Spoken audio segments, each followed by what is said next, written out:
spiel. Great. So, I apologize. This may be a trend. I hope not.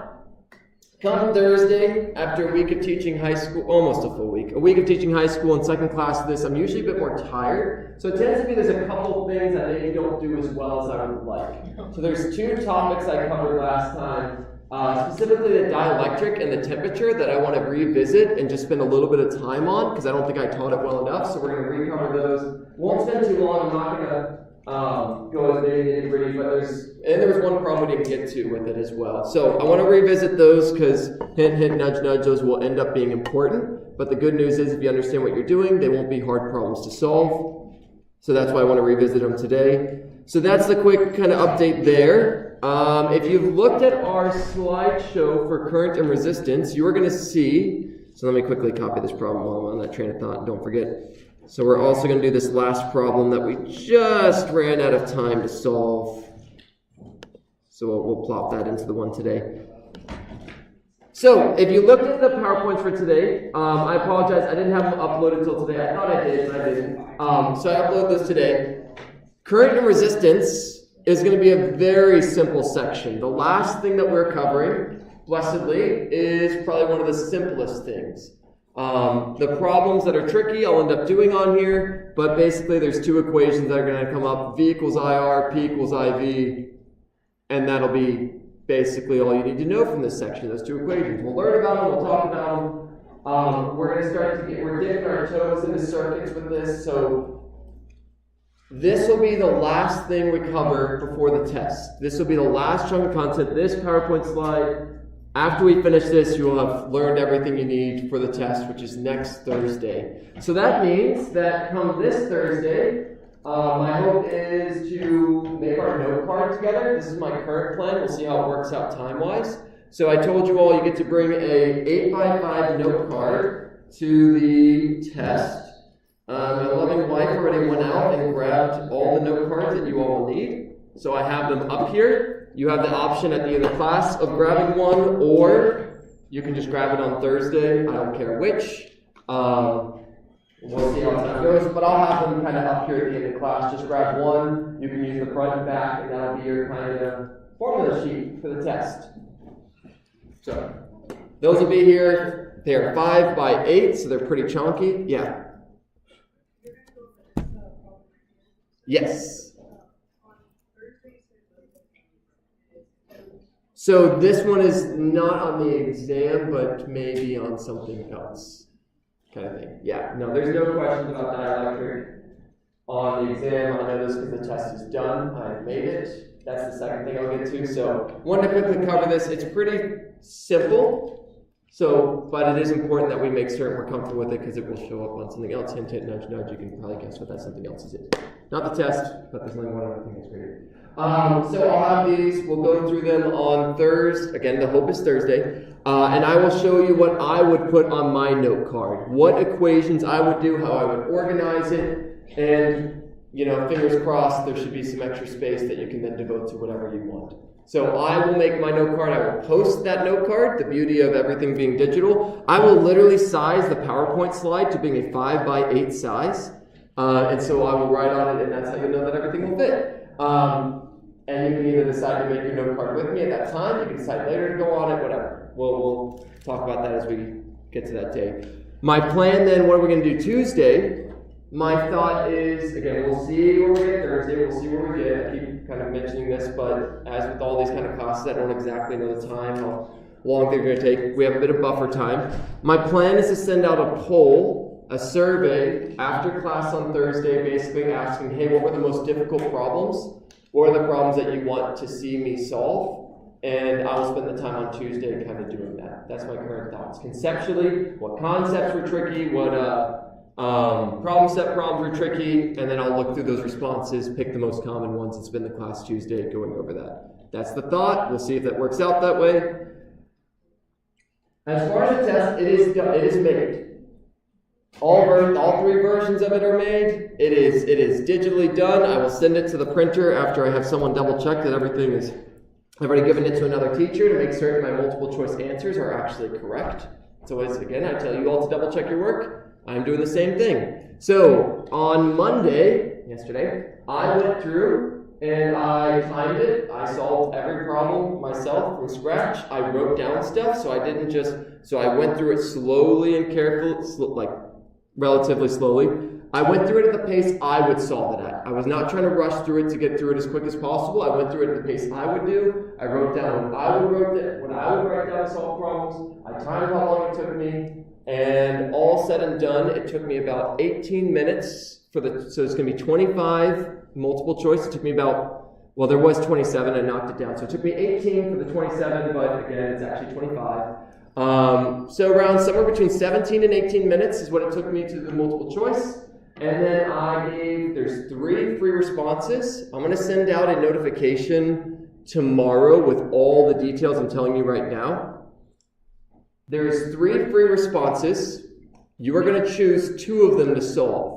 So 3 free responses, each get their own page. You will look over them. You will say, I know how to do that. I know how to do that. You know, the dream is that you know how to say, I know how to do all 3 of them. But at least 2 of them would be great, because you're going to choose those 2. And there's a little checkbox next to them. You will mark that checkbox and say, these are the ones I'm solving. These are the ones I want to be graded for partial credit. The reason I'm giving free response problems, so the 25 multiple choice are all problems that are fairly quick. Either conceptually quick or mathematically quick. They should not take you more than a minute or 2, like a minute or 2 to kind of solve through. The free response questions are the more involved problems. Those are the ones where we have vectors, or those are the ones where you have multiple steps to the problem. The ones where you're going to be spending a decent amount of space solving it out. So I have a balance of quick problems, and I have a balance of more thought out problems. And the purpose of that is to kind of have a variety of things I'm testing. So those free response problems, you'll choose 2. I made a rubric, but those took me, before I show you all the rubric, each of those took me 8 minutes to solve. So you do the math, it took me 18 minutes to solve the multiple choice, took me 16 minutes for 2 out of the 3 free response. That comes out to 34 minutes for me. It didn't quite come out to that. If I multiply that by 3, it doesn't quite come out to our class time. It's a little shy of it. It's about 2.5 or so. So it's close. Here's the reassuring thing to you all. You are my first 2054 class. That means despite all the efforts I may put in, like anything in life, I am not going to know how the test goes until I give it to you all. I can plan, I can think, I can brainstorm. And so this first test is going to be, hey, how does this go? Did I give you all enough time? Did I give too many problems? How am I going to know that I did not give enough time? If I see a really lousy average score. And if I do so, I will curve it. If a lot of people do poorly, if the average is low, that means I view that as a failure on my end. And so the curve kind of shifts that back to where it should be, and then the second test will get adjusted accordingly.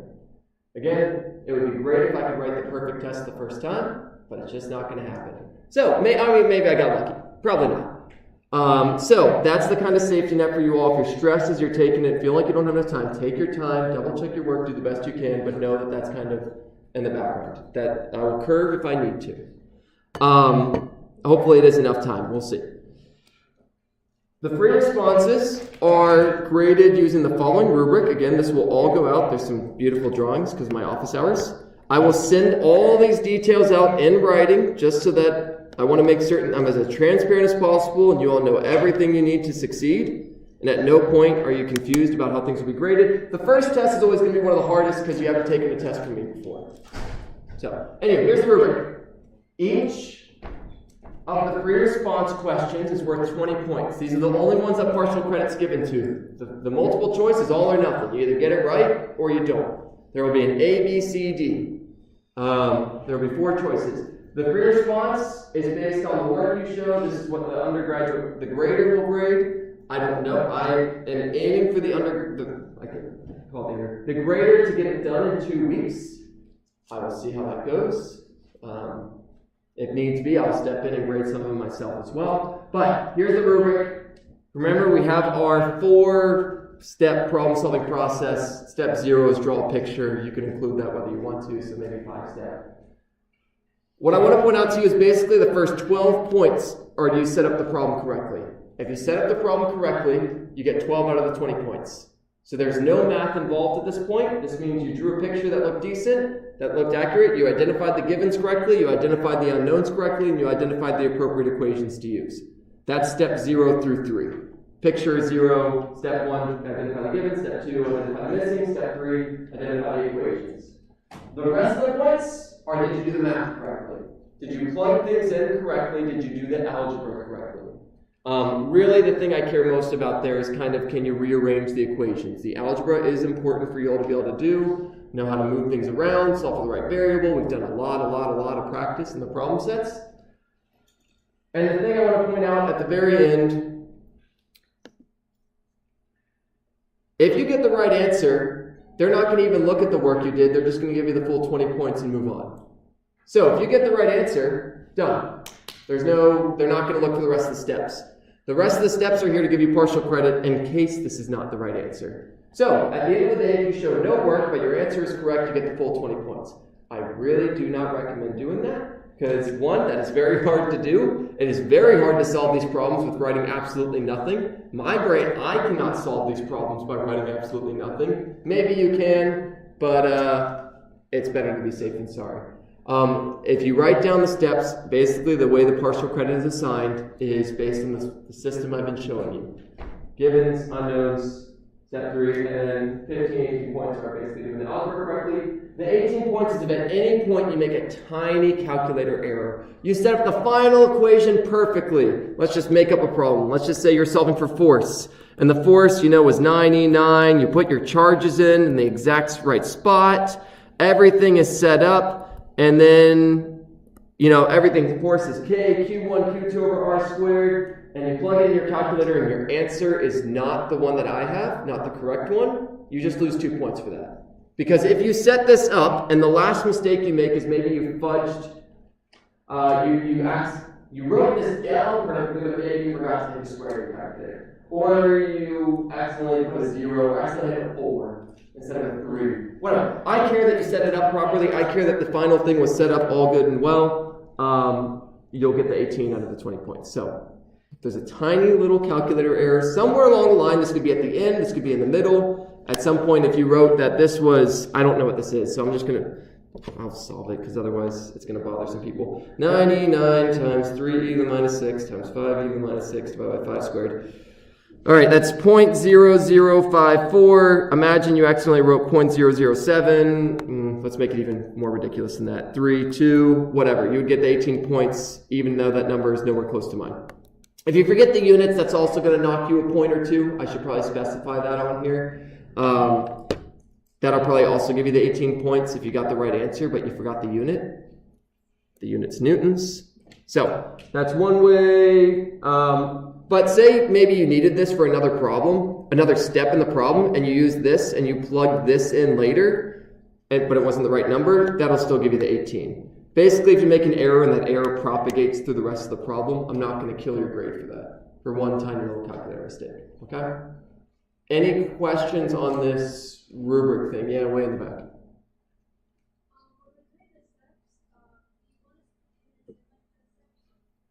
Not a huge deal. That's up to you. What I care because ultimately when you plug it into the equations, I just care that you assigned it to the right variable. So the question in case anyone here, especially people, maybe people online, when you're doing your steps, say in this problem, we say Q1 and you write 3e to the minus 6 and you don't put coulombs after it, that's fine because at the end of the day when you plug it into the problem, you're not going to put the units anyway. So I'm not going to knock you if you don't put the units here. The part that cares about the units is the final answer. Because at the end of the day, when you give me an answer, if you just give me a number, this means nothing. 0.0054 has absolutely zero meaning to it. It's exactly like if I told you I had 3. 3 what? Cats, dollars, houses, cars. It could be an infinite number of things. The unit makes the number mean something, and that's what distinguishes this class from a math class. Our numbers mean something. Every single number I give you has a real world connection to it. Yeah. Do you have like a standard how much we should round a number? 2 or 3 decimal places. That's a great question. How much did you round a number? This is a rule of thumb in physics that no one explicitly kind of ever told me at some point, but once you take 9 years worth of physics class, 6 years worth of physics classes, the last 3 years of research. Once you take that many classes, so say my number is, let's just pick a simple one, 3.333333333. We've seen this, in a million problems. A rule of thumb, 2 decimal places or 3 decimal places is great. Maybe 3 is better than 2, but not a huge deal. If your answer is off, maybe you put in this problem, instead of 0.054, you have 0.055, or you have 0.0057. Those are close enough. That means you did it right. You're not going to get that close without doing the problem right. It's not going to happen coincidentally. Same thing with the multiple choice problems. There will not be 2 answers this close to each other. It's not happening. The answers will be way different from each other by like an order of magnitude at least. Or at least an order, like multiplying them by 2. Like that's how close they'd be together. So, any other questions? Again, all this will be, yeah. Do we get anything for doing all the free response questions? If you do all the free response questions, the grader will look over the one that you did not check. And if the answer at the end of the day is right, it will replace maybe one of the ones you got wrong. But it will only be useful if the answer is right. So literally they will just check. When you all answer these, please put a box around your answer. That's a classic kind of thing. Whatever your final answer is, put a box so they don't have to hunt it down. And for that unchecked one, if they see a box around an answer that is exactly correct, then they'll give you the full 20 points and replace the lowest graded one with that. So don't feel like you have to do that. That's just, I don't want to give them more grading, and because the more grading I give them, the longer it'll take for you all to get your feedback. So, yeah, that's the thought process. In a dream world, they grade all 3 and take the highest 2, but I have 220 students times 2 free response questions, which is just, I've graded these before. It takes a little while. So even asking 2 is twice as much as I previously asked from previous years. So, yeah, good question though. Anything else? Yeah. Yes, so the problems from the test, when I made the multiple choice, when I made all the problems, I was directly referencing the problem set and the clicker questions. Those are the 2 sources of inspiration where I literally had, when I was making the problems, I had half my window of the test and half the window of either my problem sets or the PowerPoints, depending upon whether I was making a conceptual one or not. So, they should look eerily similar. Yeah. Yeah. We fudge up one of these completely. We're already sitting at an 80 because this is 20 points, right? Yep.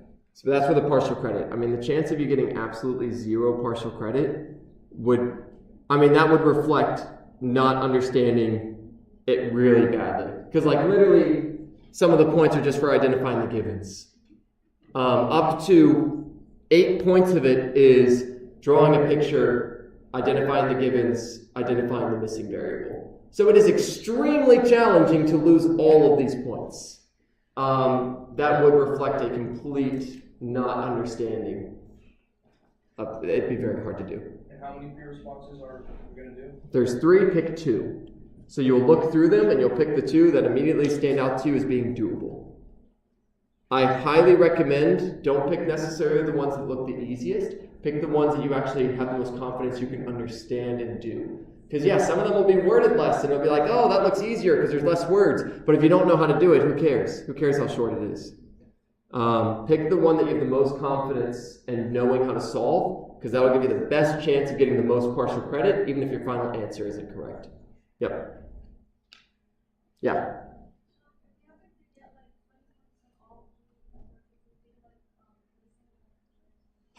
I currently do not have any plans for that. I mean, honestly, if you get all 3 free response correct, I'd be shocked if you did not do extremely well in the multiple choice. So I haven't explored that option yet. Currently, my plan is no.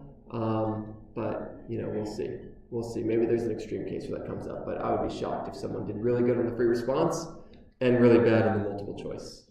That would just be surprising. 60% of the test points is multiple choice, 40% of the test is free response. Why is it that weighting? It's because at the end of the day, 40% of the points for 2 problems is, it's a good amount. That's why partial credit exists. So there's 25 multiple choice questions. You can do the math. 60 divided by 25 comes out to a nice 2.4 points. So that means each multiple choice problem is worth 2.4 points. So you can miss 4 of them and still have technically above a 90 on it. Also, this is important to mention to you all. If you remember, let's look at my rubric for the class and look at how the grade breakdown is concerning tests. This may also give you some peace, because whenever we hear tests, we assume that if you fail it, you're screwed. Let's look at the grade breakdown. Only 50% of the points in this class are tests.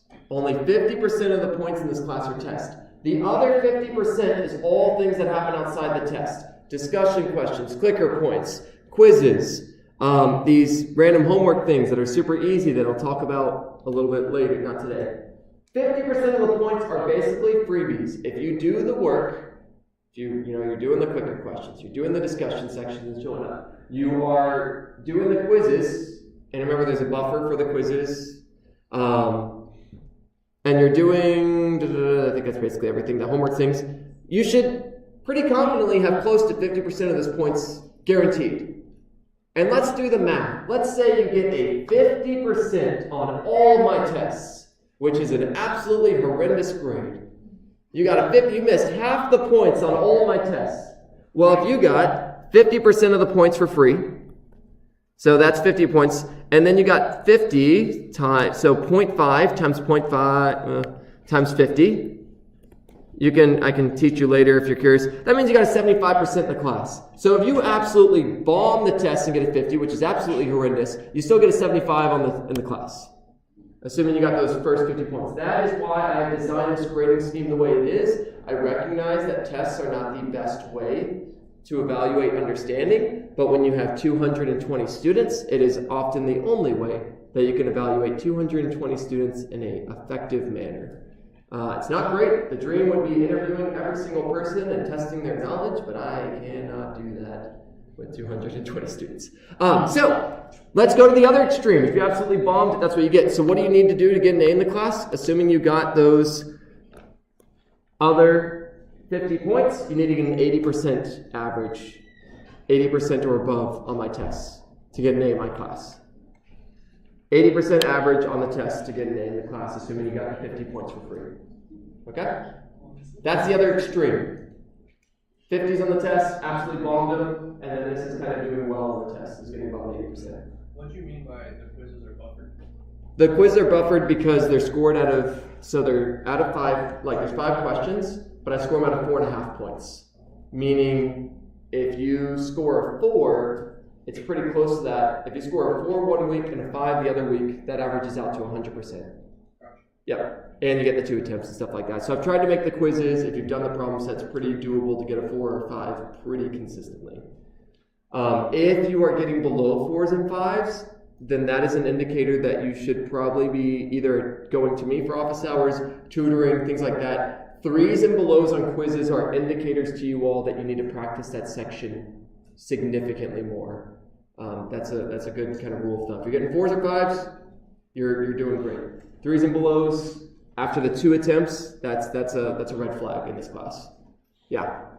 If you get more 5s than 4s on the quiz, it's bonus points. Yep. There's 2 ways to earn a minuscule. I say minuscule. I don't know how much. I guess we could do the math. 25% times. Let's see. What's the maximum bonus points you could earn? 25 times. It's like 2.7 extra bonus points on your final grade, which isn't nothing, but it is something. So you can get above 100. You can get 27.7777 points for this quizzes. Also, the clicker questions. I've mentioned this, but I want to remind you all. At the end of the quarter, I told you all I grade the clicker clicker questions. I give 75% of the points for just doing it, 25% for getting it right. If we have 100 clicker questions at the end of this quarter, I will grade them out of 75 points, not out of 100 points. So meaning anything extra you get above that, basically if you answer every single clicker question you get above that is worth a tiny, tiny amount of bonus points. Again, the why is that? In case you can't be here during a class one day, to reduce the stress. The clicker questions, the point of them isn't for you all to necessarily get them right. It's for you all to practice and for me to see where you all are understanding it. So that's why I don't penalize you if you get them wrong. Okay, these are awesome questions. I'm glad you all are asking them. Any last ones? I'm willing to entertain a few more, and then we can move on if there is anything else. Cool. If you all have any questions, of course, email me. If it's a question I think a lot of people have, I'll send out an announcement with the answer to everyone as well. So please ask questions. I guarantee you the questions that come up today, you aren't the only people to have them, so that's why I was happy to answer them. Rule of thumb, if you have a question, at least 10 people probably have the same one. So there you go. We'll do the note card. We'll see where we get today content-wise. A lot of this is going to be a play-by-ear. I know this last section is quick, so that's why I do not expect it to take both today and tomorrow. So we're going to get to current resistance, but let's quickly remind ourselves, last class we finished up with capacitors, we finished up with resistors, we talked about capacitors and we said, hey, they store charge, they have something called capacitance.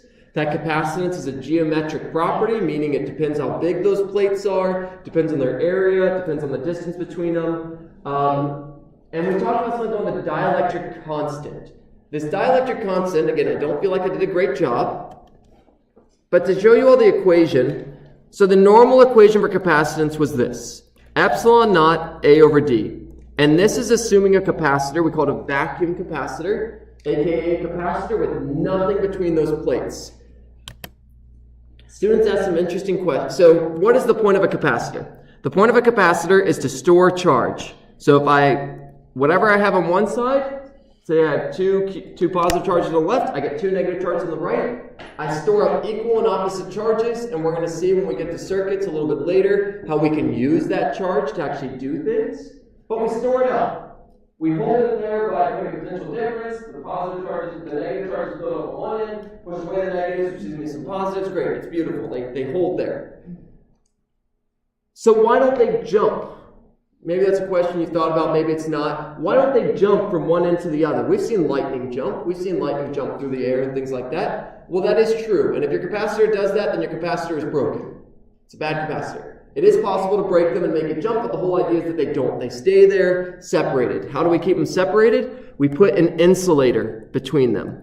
And you may look at my picture here and say, there is nothing there. And you are correct. Because vacuum, the absence of atoms, is the best insulator in existence. That's why all these hydro flasks and coffee cups, that's how they work. They are 2 pieces of metal with a gap between them filled with nothing. Because if you remember heat transfer, so conduction, both heat and electricity, there's a reason metal is a good conductor of both, has to do with atoms moving around. How do you get cold outside? The cold air is touching you. Well, fun fact, if you went to space, you would actually lose your heat very slowly. You see all these videos where people go out into space and they freeze? Yes, you are releasing heat, but you are not getting colder because air is touching you. There's no air in space. Vacuum is a perfect insulator because there is nothing touching you. And so in the case here, there is nothing there. And charge cannot flow through nothing. That's what wires are there for. Wires are what they actually travel through. Conductors, actual atoms that they can kind of travel along and have a great time. When there is nothing there, they can't travel and is the perfect insulator. So you may think that is the best thing to build a capacitor with. But I mentioned this last time, we could add something called a dielectric. And when we add that dielectric, I'll draw a picture of it over here. This dielectric is some insulator that is not a vacuum. Some insulator, not a vacuum. It could be plastic, it could be paper, it could be glass, it could be anything as long as it doesn't conduct electricity. If it conducts electricity, you turn your capacitor into a wire. And the charge will just flow right through it and it's absolutely useless. So we put something between it, and this, how is this helpful? Let me give myself a little bit more space to draw a picture of it. How is this helpful? And we're going to use a simulation that kind of shows it some. When I put an insulator there, we go way back to the first step we talked about, where I said, if we have an insulator and we bring some charge near it, it makes a dipole. So remember, one of the first things we learned was that if you charge something and you bring it near an insulator, it separates the charges just a little bit in it. So then the negative charges will be pulled towards this positive end. the negative charges will be pulled towards they can't move, so really just the negative charges are moving. And so we get this tiny little dipole in there. We get a tiny little dipole inside of that. And why is that useful? Well, our capacitor has a set voltage applied to it. It's hooked up to a battery.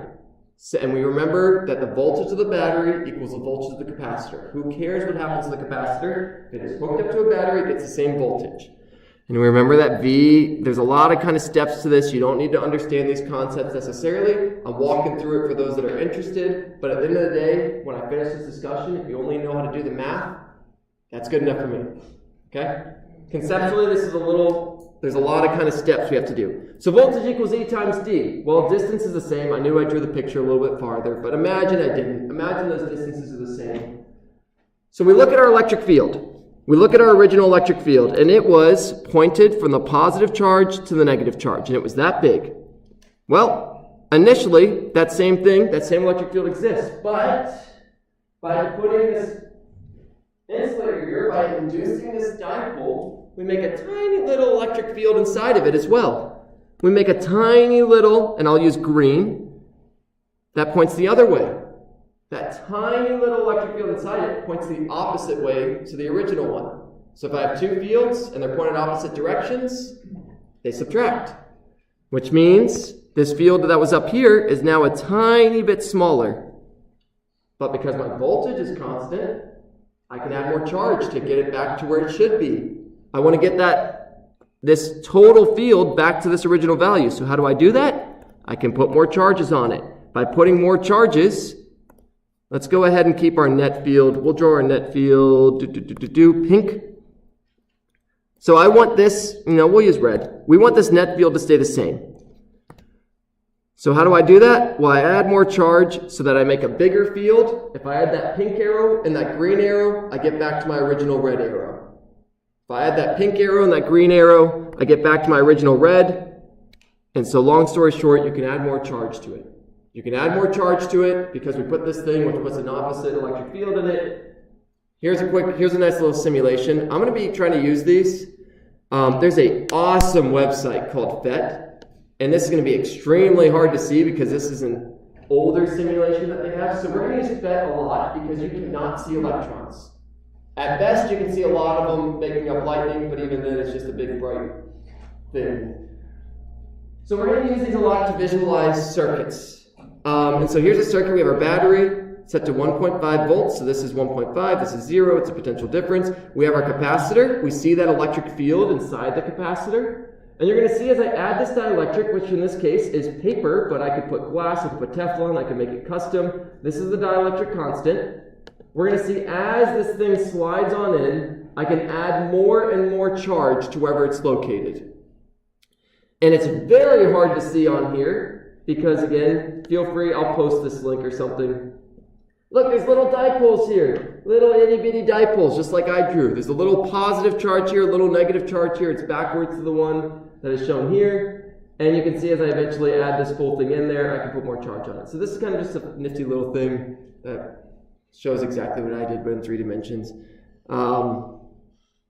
It's not maybe, doing that doesn't change anything. But it just kind of shows almost the same thing. So if you're really curious, explore it more, look up videos. But what's up? Why do we do that? Why do we add a dielectric? Because it increases, so this is where the math will actually come back and save us and help to connect all these. After saying all these things, why do we care? Why do we add the dielectric? Because what is capacitance? What is the definition of capacitance? Capacitance is how much charge we can basically store in it per unit voltage. So capacitance is its capacity, how much it can hold. The bigger the capacitance, the more charge we can put on it. Now, do you always want the highest capacitance possible? Maybe not. But this problem shows us that we can build a capacitor that has the same capacity with less space involved. And that's why it's useful. It lets us downsize our stuff. So, let's get to the math and kind of see. So I told you all, so this is our OG. This is our capacitance for a vacuum. Bam. How do I make it for one with the dielectric? I put kappa in front of it. And you can literally see, what does a capacitor, what does a dielectric do? it multiplies my capacitance. If my dielectric is 5, so now I made a capacitor with, if the area is the same and the distance is the same, it literally makes a capacitor that is, in this case, this problem with the dielectric constant is 5 times more. Given everything else the same, it makes a capacitor that can store 5 times as much. In this problem, though, we kind of explored, and I'm going to kind of reiterate it and re-show you. So that's the concept. Let me spend a few more seconds talking about how to actually do the math. So that was just explaining what is it, going more in detail for those that were curious. How do you actually solve problems with this? That's more important for many of us in this room. That's what you end up having to do. I'm not going to test you on the conceptual knowledge for this. That'd be very hard to do. Let's make up a hypothetical problem that will be very, very useful for us. Let's see. How do we want to word this?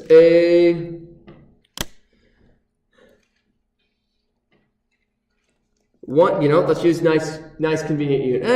1 farad capacitor. We'll use nice convenient units. A 1 farad capacitor has a dielectric in it. With a, that's not how you spell dielectric. There you go. That's still not it. Wow. We're doing great. There's too many L's. Good news, you don't have to know how to spell dielectric on the test, so kudos there. With a dielectric constant of, give me a number between 1 and 10. 10. Okay. We'll use that for the second one. Let's go with maybe 2. This has no unit. It's one of the first things we've learned. Why does it have no unit? If we look at our original equation, it literally just gets multiplied. It says how much stronger is it. That's it. So it has no unit because it doesn't want to fiddle with the rest of the units. It just makes it 2 times better.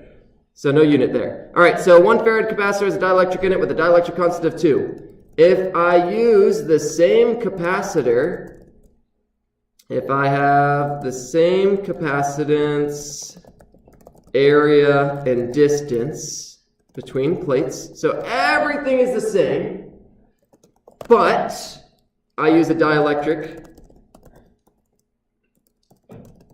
of, actually, let's change this. Same capacitance and distance between plates. Don't worry, I'll post this with all these wording because I know, ideally, I don't like you all having to write the problems that I'm solving, but I use a dielectric of 10. There you go, the magic number we said.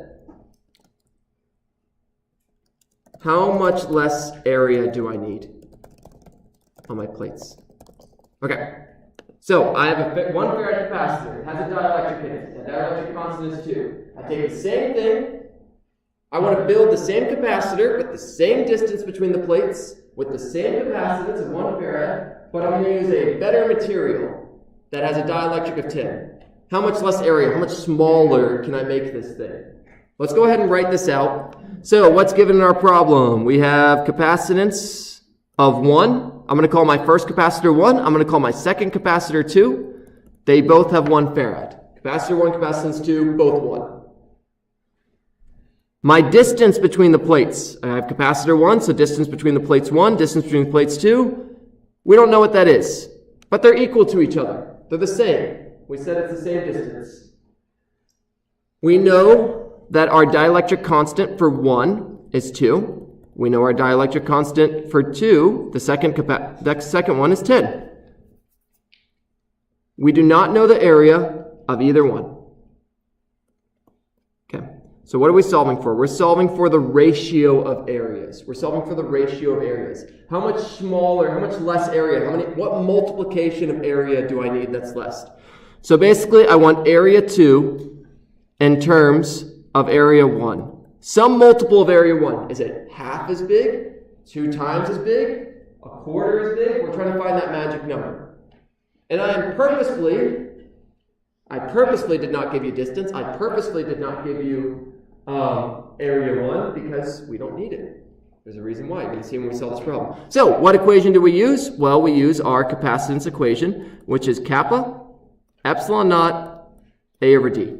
Kappa epsilon naught A over D. Okay? Let's do it to it. That's step 3, not 2. Oh, that's already in here. So step 4, how do I solve this problem? The key here is this first thing we wrote. the capacitances are equal to each other. So, I'll write capacitance 1. Epsilon is kappa 1 times epsilon naught times area 1 over distance 1. Let's do capacitance 2. It's kappa 2. I'm just writing all the variables, but with either a 2 subscript or 1 subscript. So capacitance 1 is just all the variables with a little 1 underneath it. Capacitance 2 is all the variables with a 2 underneath it. Anytime you have a subscript in physics class, that's an adjective. So this is the distance for 1. This is the distance for 2. You may have seen that, recognize that. So we set these equal. C1 equals C2. So I'm just going to set those two equations equal to each other, because that's what it says I can do. It says capacitance 1 equals capacitance 2. If A equals B and B equals C, then A equals C. If A equals B and B equals C, then A equals C. It's one of the classics math theorems. So I can set these equal to each other. I'll write it explicitly here. C1 equals C2, so just plug those in. Kappa 1, epsilon naught, A1 over D1 equals kappa 2, epsilon naught, A2 over D2. Okay.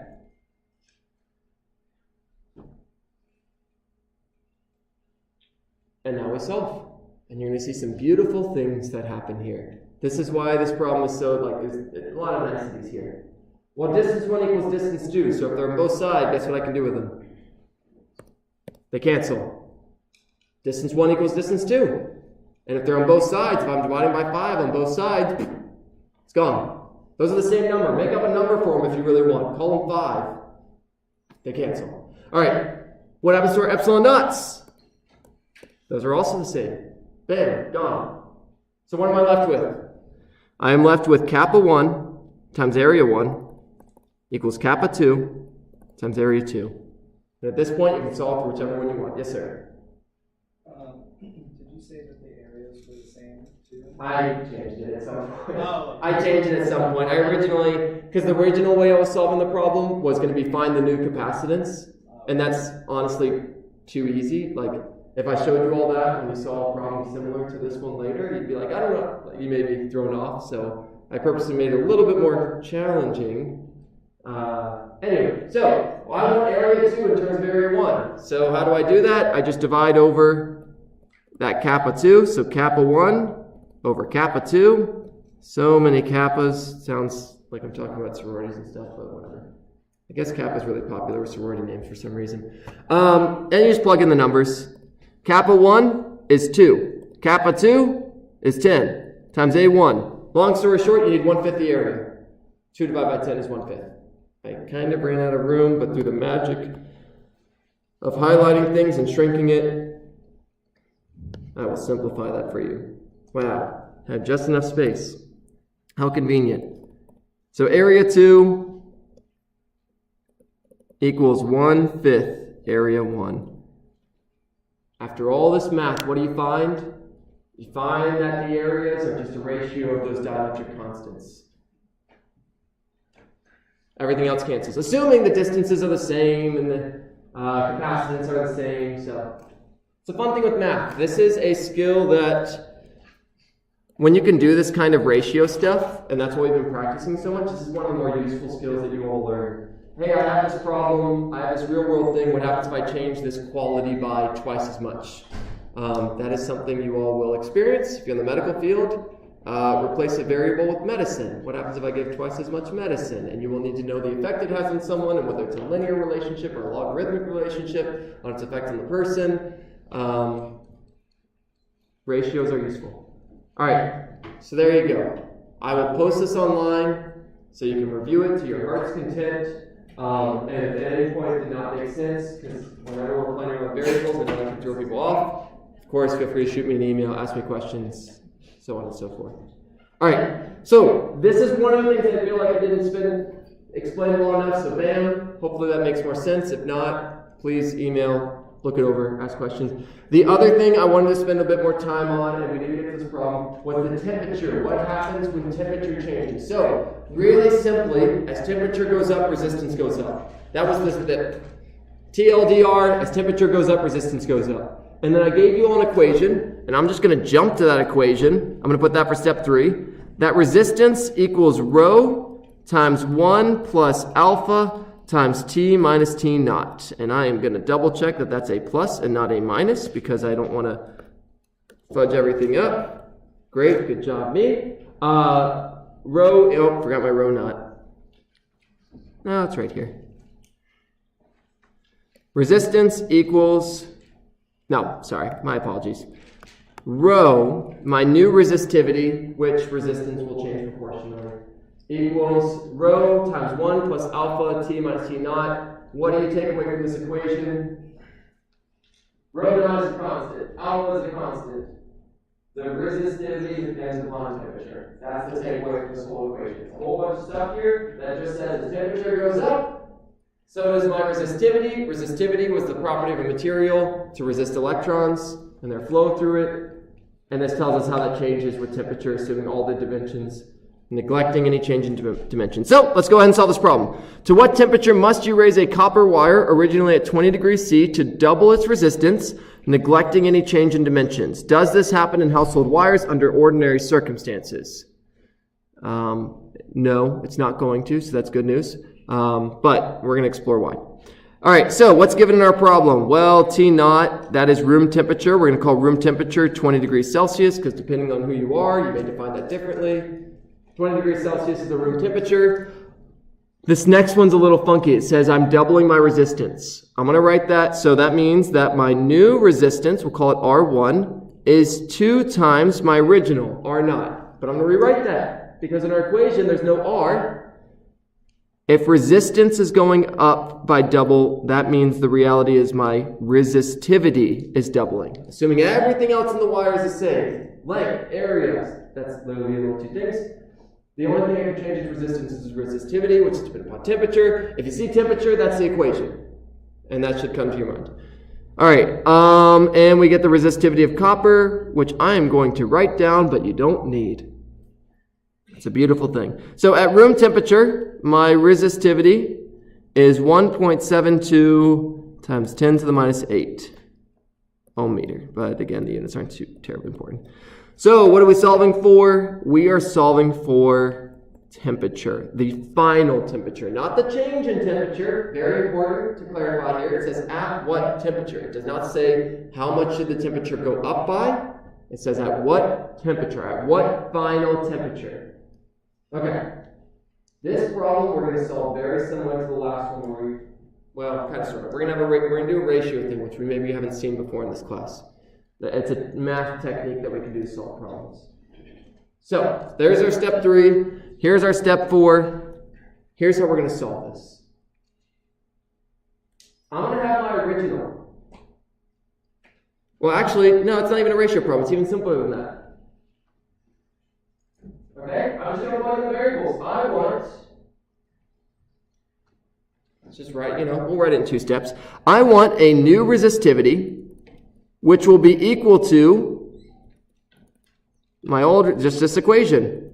There you go. We're solving for T. All I said is that's what I want. I want the new resistance, or the new resistivity. And here's where we just plug in that relationship we wrote at the beginning, and we're going to see a beautiful thing. So we said in the first problem, we said right here, that our new resistivity is 2 times our old one.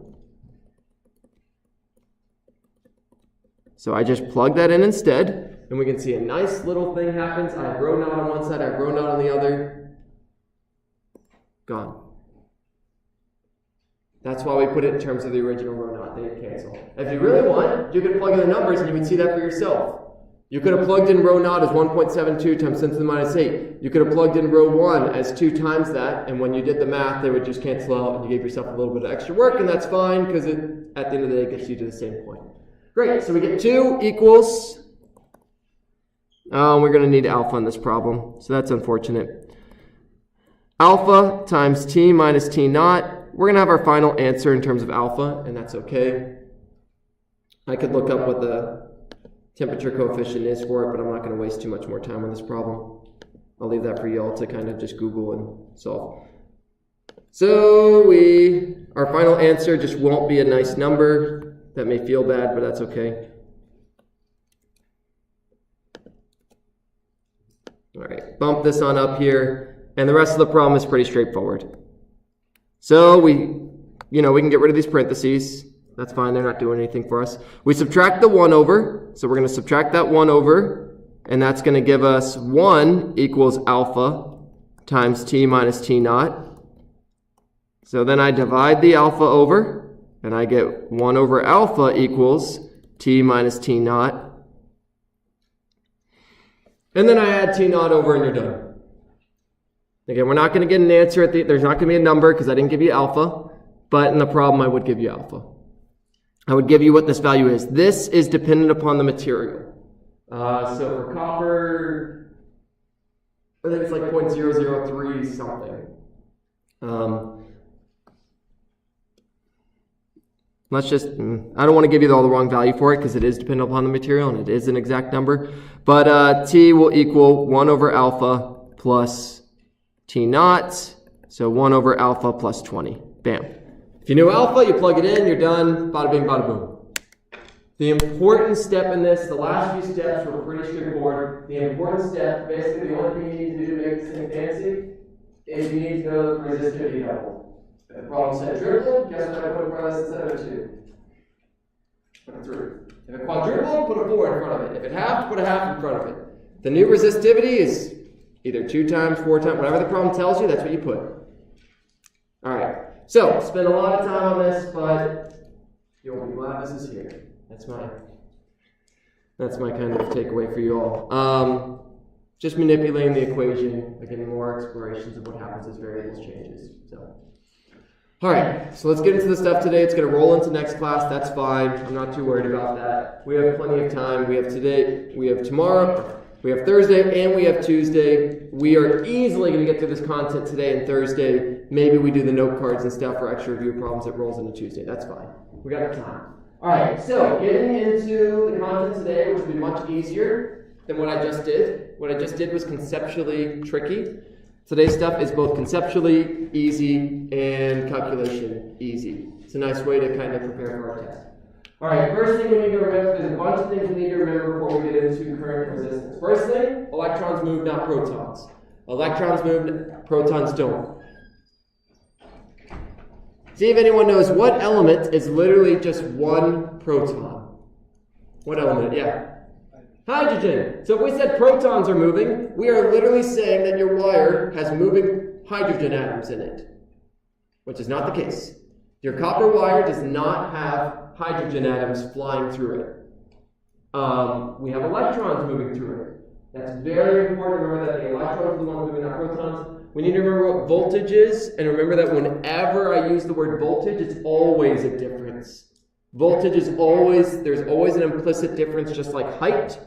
When we talk about height, that is an implicit difference. When I talk about how tall I am, I'm measuring from the top of my body with reference to a spot, the bottom of my body, which makes sense because my body's. So there's an implicit difference. I subtract those two things. And we need to remember what potential energy is, that things can store potential energy, and that charges specifically move from higher energy to lower energy. These are all concepts we covered, and we're going to use all of them today. When we talk about circuits, remember everything in physics builds. So, what are we going to actually talk about? That's the things we need to remember from before. What are we going to learn today? We're going to talk about what current is. Not water current, but electrical current. We're going to talk, I say how batteries generate current. That's barely. Literally, I'll tell you, through chemical reactions. Okay, great. Now you know how, we're not going to get into that too much. We're going to talk about what resistance is. We've already kind of talked about that. We're going to talk about the Ohm's law, which is a relationship between current, voltage, and resistance. And we are going to talk about power. And you'll finally understand why when you buy a light bulb, it says 30 watts. What that means. Watts is the unit for power. So, what is current? Here is where it's not the worst thing in the world, but it's unfortunate. The person that discovered current defined it as positive charge moving. The guy that discovered last name was Ampere, don't remember the rest of his name.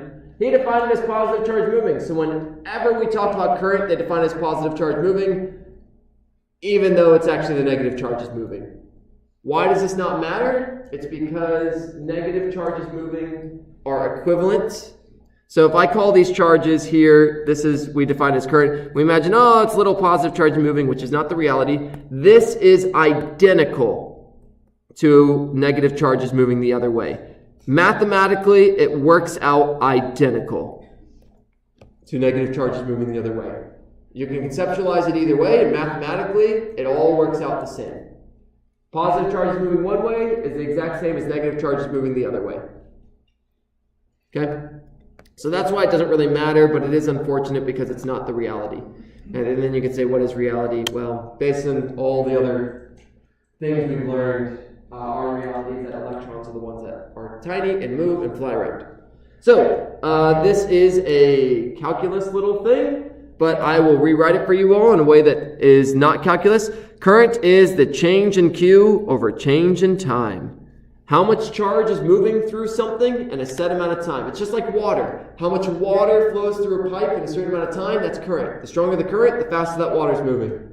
The more water particles are moving through something in a set amount of time. You're not going to have to do any fancy calculations for this. There's not going to be anything too challenging. There's going to be a couple problems that we will do with it. But literally, you just say, I want to say, hey, how much current? I'll say, hey, this much charge passes in this much time. Divide those two numbers. Or if I say, hey, here's the current. How much charge passed through it if it took this much time? Really straightforward. So, boom. There's an example. How much current flows through a wire if 30 coulombs, and I'm going to rewrite that equation for you all, and I'm going to write it even simpler. Something's going to jump up in a second, so I don't want to, there you go. So I equals the amount of charge over the amount of time. Let's just get rid of those deltas. The reality is they're moving, so there's kind of a delta. My one hint to you is seconds is the base unit for time. Seconds is the base unit for time. So,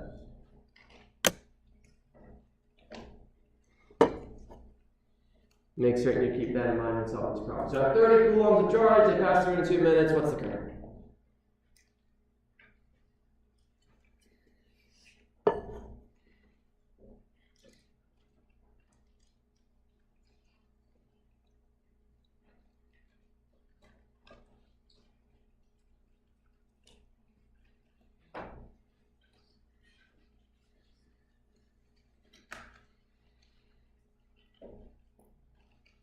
Oh, I apologize. Hold on. My apologies, y'all. If you have a physical clicker, I didn't plug in the box. All right.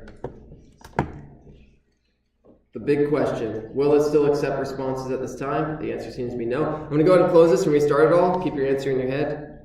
Goodbye. In class, that won't get it. I'll just delete that thing. Restart class. Restart the poll, and then we'll wait a few seconds. Fingers crossed that I don't have to restart the whole program. All right. Yay! All right, great. So this should that only added about 20 seconds to our 20-second delay. So if you responded, please respond. Yeah, I missed out on about 100 people. So, actually, I think this just tells me everyone's responses as well. So that's interesting. But sorry for those that are physical ones. All right, I'll give you all like 10 more seconds. 5, 4, 3, 2, 1. All right, let's quickly solve it, and then I'll put out the answer. So, what's given in our problem? Charge is 30 coulombs. Time is 2 minutes. We need to convert that to seconds. And through the magic of multiplying that number by 60 seconds in a minute, boom, minutes are gone, and I get 120 seconds. So, equals 30 divided by 120, which equals 0.25 amps. So there's our answer. Fairly straightforward. The only trick is you had to convert it to seconds. And pretty much everyone did solid at that. If not, that's okay. All right, so great, you got current. What is current? Well, we just said current is the flow of charges.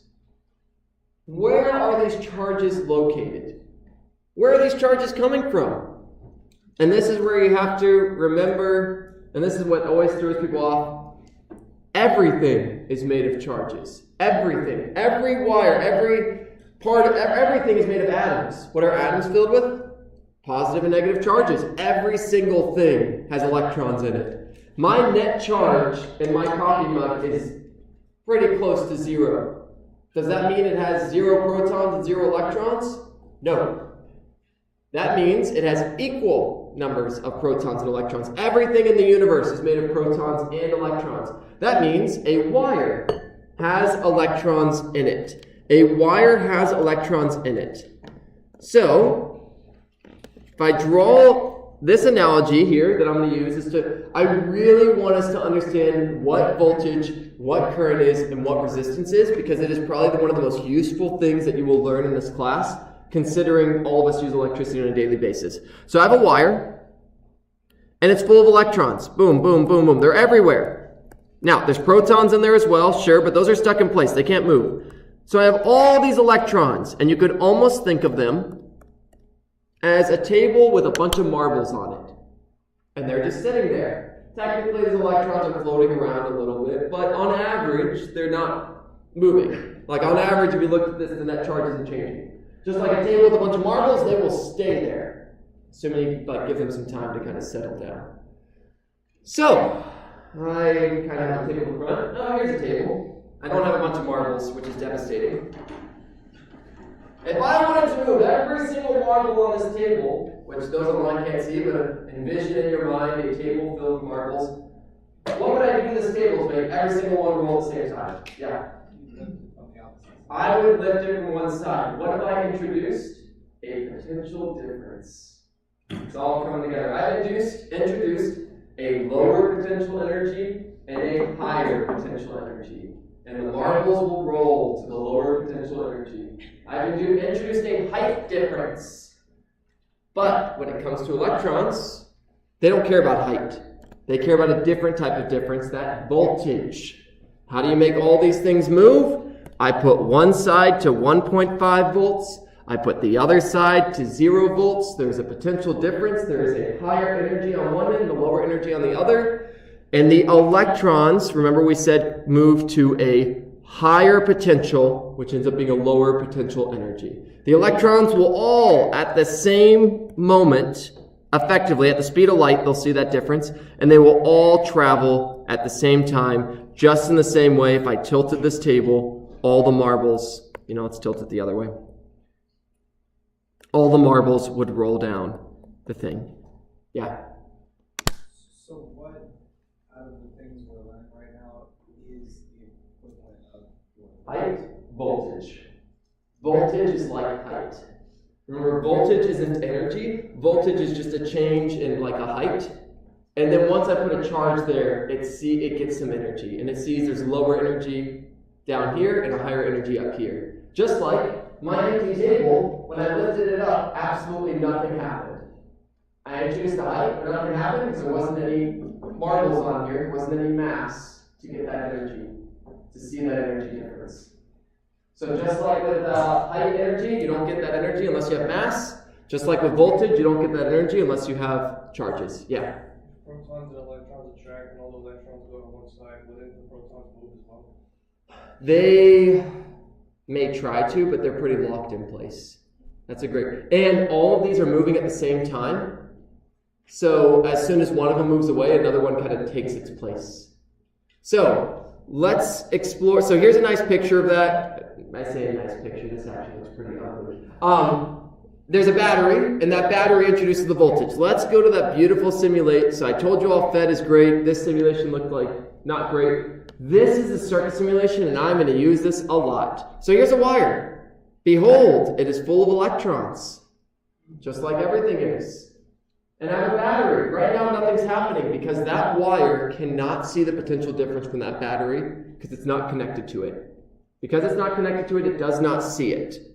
We're going to put a resistance here. We're going to see why in a second, but for now, just trust that we need to put a resistance here. The second end, this battery has a voltage. In this case, it's 9 volts. It doesn't matter what it doesn't matter. We're going to explore what happens when we change that. So I need to hook everything up. When we talk about circuits, it has to be a closed circuit. Because currently, This circuit only sees the negative side of the battery, which we can imagine is 0. This circuit is all at 0 volts. It's like a table that's flat. There is no difference in height because I'm not connected to the other end.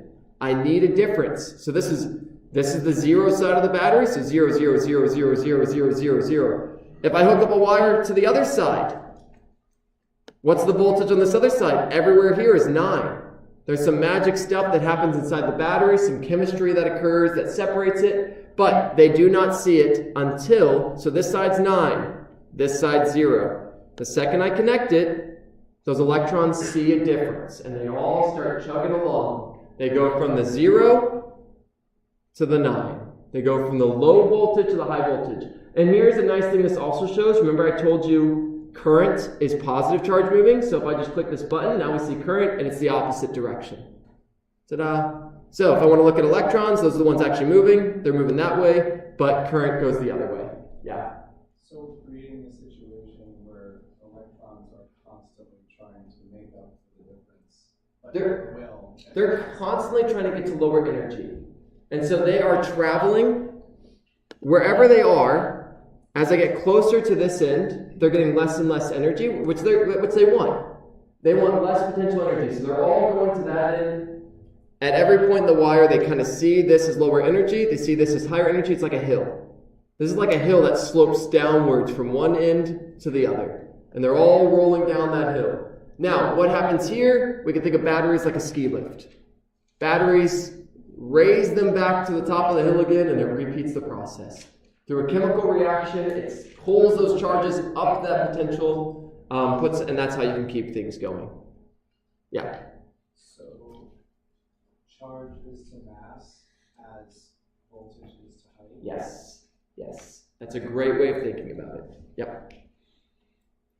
All right, so we got them chugging and moving, and notice they're all moving at the same rate. That is called the current. That is how fast they're moving. What happens if I make my hill taller? Well, they move faster. As I make my hill taller, they're going to roll down it much faster. As I make my hill smaller, they're going to move very, very slow. When I make it 0, they don't move at all. As long as you can't tell, but they're moving. If we waited here long enough, you could prove that. But as long as there's some height difference, they are moving. So you can see they're moving very slowly. Higher the height difference, the faster they move. Just like if I have marbles on here, and I really eat this thing out, those things are going to zoom. Whereas if I have a very small height difference, they would roll very slowly. Same thing. I want you all to build that connection, because then everything else makes sense between height and voltage. All right. So, this is just worth kind of pointing out. In that beautiful simulation, they all move real steady. The reality is it's basically like pinball in these wires, where the electrons are bouncing off atoms. At the end of the day, they eventually make it down, but they bounce off a bunch of atoms in there. And so they move very slow. I'm not going to do the calculation, but we're talking each electron is moving 7.35 times 10 to the minus 4 meters per second. So basically 0.00007 meters every second. Well, I guess that's fast for an electron. They're tiny. I mean, you gotta think of it relative. These things are itty bitty, so they probably feel like they're zooming if you personify them as such. We've already talked about resistivity, but let's actually talk about look at all these things we can skip because we talked about them. So now we can understand resistance better. We talked about it before. We said it's how much it slows it down. So we have voltage, which is like height difference. We have current, which is how fast they're moving. Resistance is how much a wire or a material slows them down. A resistance is how much it slows them down. The higher the resistance, kind of like a bumpy hill. If that hill is really bumpy, that's a high resistance, they're going to move pretty slowly. A low resistance is like a really smooth hill, and they're going to slide down it really quickly. This is how much the wire, the material, whatever it may be, how quickly the charges can move through it. Resistance is the property of that material. So how much material resists the flow of electricity, and we're going to see Ohm's law here, and we're going to start to see that at some point. V equals IR is the relationship between all three of these variables. Voltage, current, and resistance. The voltage, the height difference equals the current going through that circuit times the resistance in that circuit. Done. Super simple equation. It's called Ohm's law. It's a law because it is an observation of reality. If If I measure voltage and I measure resistance, the current will be this, whether you like it or not. And we said resistance previously, so this is what you all saw previously, resistance, rho L over A. We're going to see some problems where we plug that into here as well. But what you all need to know here is that the unit is ohms. We've seen that before, named after a guy's last name was ohm, so we use the Greek letter omega because it sounds very similar. And the variable is going to be R in our equations, yeah. So in the earlier lab, you showed that as you increase voltage, you have more current. Yes. Is it possible to have like a whole bunch of voltage but no current? Yes, but only, there is a way if we make that resistance extremely high. Now, there will always be some current, but it may be, so what happens if I make that hill bumpier? What's going to happen to my current? So here's the current. We're going to see in a second that the unit for current is amps. So I'm going to throw an ammeter in here real quick just so you all can see the value of it. We're going to explore what current is. I don't know if we're going to get to it this class. So an ammeter is an interesting one. Unfortunately, I can't teach you all how to use an ammeter in this class because we don't have the time and I don't have 220 ammeters. But an ammeter measures current. So it actually gives you value. So I can see the voltage here. Now I can see the current. So you can see, and that just measures how fast they're flowing, how many charges are passing through. If I crank this resistance super high, you see they slow down a lot because it's like a bumpy hill. If you go down a hill that's really rough, you're not going to move very fast. Yeah. Does resistance make a battery last longer? That's a great question. Goodness, what does, usually a battery is limited by how much current it can put out. Current is that's probably the best way to put it, how much charge it can generate. So I'm going to say yes. And the easiest way to kind of think about that is if I put it through something where it's sipping the current. This thing is ultimately separating charges to make this current. So the less it has to do that, yeah, the longer it'll last. There's only, with this chemical reaction that's happening in here is literally transporting electrons from this end to the other end. It is overcoming that height difference through chemical reactions. Chemical reactions basically introduce some extra energy, lift it back up like a ski lift, and the less it has to, they can only do so much of that. It can only lift so many charges up before the chemicals are used, done, spent, and your battery's dead, and you either have to recharge it or take it to a nice e-waste location because we're all environmentally conscious. Yeah. So the resistor will permanently alter the flow of current no matter where it is inserted? Yes, as long as it's flowing through that. We're going to explore after the test some different ways we can arrange resistors. For now, we're doing the simplest case, which is one battery and one resistor. But yeah, that's a great question. I could literally take this resistor and it would not matter where I put it. I could put it here, here. I mean, here's an easy example of that. Let's just make it look crazy, and it didn't change anything. I could take this thing and let's zoom out. Put it all the way over here, and it doesn't change anything. One thing to note, we're pretending like these wires have zero resistance when the reality is they technically do. But compared to the resistor, it's effectively nothing. Yeah. So I have two things. Sure. You could say that you need more resistance with more voltage. If you want the same current. If you want the same current. Depends what you want. And then can you consider an atom like just existing organic or organic as like something with no resistance? An atom? An atom with the electron.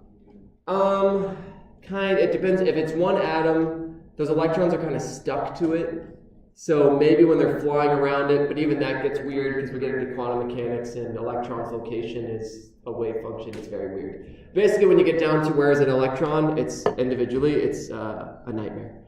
It's quantum mechanics. But it's a great question. What do I want to mention real quick? Something came to mind. I think that's okay though. All right, I'm sure if it's important, it'll come to my brain again. All right, it gets derived from Maxwell equations, which none of you need to know because none of you are physics majors or electrical engineers. But if you want to look at this, woo, there it is, and it's gone. Don't do this because we've already done that. It's already stuff we covered. Great, great, great, great. Ohm's law V equals IR. Like that, we've already kind of seen that. There is a linear relationship, and there will literally be a problem on the homework set where I give you a graph and say find the resistance. How do you do it? V over R, or V over I. Voltage over current equals resistance. So we'll explore that potentially later. But this is how you measure the resistance of something. You can either calculate it. So remember when I told you resistivity was a measured value? They have to take measurements with wires made of different materials to get that value. It is not, if it is theoretically done, I'm very impressed by the person that did it because the amount of variables that they would have to account for would just be insane. You'd have to account for how electrons bounce off all the atoms in it, and no. Again, that just gets dicey. So, which of these lines is linear? Basically, that's what this problem's asking. I'll read the problem, but that's literally what it's asking. Show below the results of an experiment where I connect voltage and I change the voltage and I measure the current. Which of these devices is an ohmic device, meaning it obeys Ohm's law, aka is linear. Which of these is linear? V equals IR is a linear relationship that says that, quite simply, well, in this V equals IR. There is a constant times the current, as the current changes, there's a constant that is making the voltage. It's a beautiful linear relationship. Which of these is a line? A straight line. That's what a linear relationship means. Super simple question, easy peasy points. I haven't asked many clickers, so I just want to give you a freebie. And then we'll do one more clicker, and then I'll kind of close us out. Today was just recapping last class, talking about the test, and just getting into what voltage, current, and resistance are. I'm glad that we'll actually have some time before next class for you to kind of stew into this stuff, because conceptually, this is the most valuable information for you all to know, because every single one of you interacts with electricity on a daily basis, and 99% of humans out there have no idea what voltage is. All they know is it's a number on their batteries, or a number that comes out of the wall. Yeah? Are you going to have any concept questions for us? Or is it all just It'll be 50% concept, 50% problem solving, and when I use the word concept, I mean the clicker questions. So any of these problems count as concept questions. Yeah. Is I and A going to be interchangeable for amps? Is only going to be? Yeah, that's. Have I not done it? I'll add that slide on here. Unfortunately, normally I give you all a slide with all the things, and unfortunately, it looks like I gave current the short straw. I will make a slide that is more pretty with current that says the unit, the symbol. The symbol is I, the unit is amps. The symbol is I, the unit is amps. I'll add a nice slide in here that makes that more clear, so next class we can be. All right, so great. I'll give you all 5 more seconds, just in case you haven't clicked. 3, 2, 1. Which of these looks like a straight line? B. There is some devices that do not obey the straight line, and we've already talked about why. If they get really hot really quickly. Temperature changes resistance, and that would cause me to get a tabletop. So A here is a material that got hot very quickly. As the current went up, it got really hot, and its resistance changed, and it made it really hard to pump current through it. All right, one last question, just to test if you understand Ohm's law. All right, I have a battery. I have a resistance. Here's my battery voltage. Here's my resistance. Find current. I just want to show you all how simple this equation is. Again, of course, I can always combine things to make things worse, but at the end of the day, this equation is very simple and straightforward. V equals IR. My voltage equals my current times my resistance. And when I only have one battery, this resistor gets that full voltage. So you have V, you have R, solve for I. You have V, you have R, solve for I.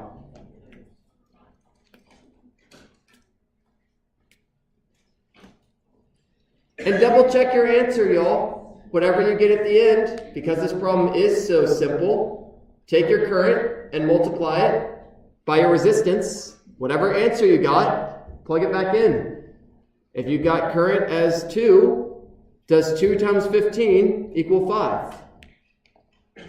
You can check every single one of these answers. It's multiple choice. So whatever you get, make certain it actually plugs in and works out right. Whatever you get should work here. And that'll kind of close us out. So I'll wait 5 more seconds. 4, 3, 2, 1. Boom. Let's go ahead and plug and chug this, y'all. All right, V is 5, R is 15. So if V equals IR, rearrange the equation. I equals V over R equals 5 over 15. That is 1/3 amps. Next class, I'll give a better slide for current where I define, just clarify some of the things I've shown you today. That the symbol is I, the unit is amps. Named after a guy whose name was Ampere, French guy. I don't know if he was nice or not. You can look that up. You don't have to be nice to have things named after you, for good or for bad. That's just how it goes.